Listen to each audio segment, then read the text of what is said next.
Sa tingin mo, pwede ba ako mag-artista? Pwede ba ako maging talent? Ang ganda mo yan. Hindi pwede. Buti nga, nakilala kita bago ka naging talent, di ba? So, paano na yung chance ko sa'yo? Kung naging talent kita. Kasi, mga talent ko, hindi ko minimix yung business o pleasure.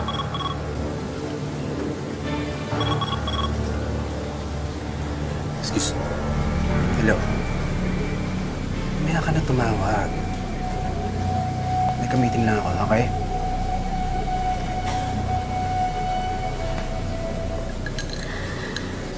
Ka-meeting mo lang pala ako.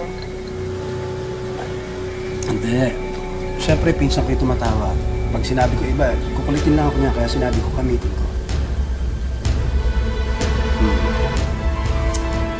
Kama, seryoso mo naman. Wala, o sige, promise. Di ka na hawakan yung phone ko.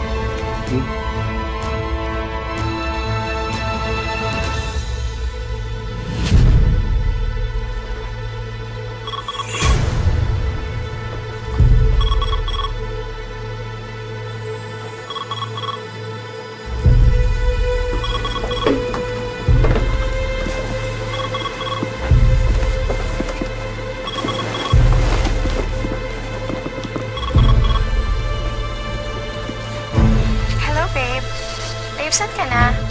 Di ba may date tayo ngayon? Anong oras na? Natutulog pa kasi. Ano? Sasabihin ko na lang sa kanya na tawagan ka pagkagising ka. O, sige. Okay. Thank you. Bye.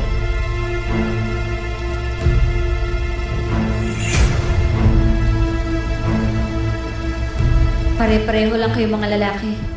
Mga manloloko. Pinaglalaroan niyo lang kami mga babae. Nakakuha kayo ng katapat ngayon.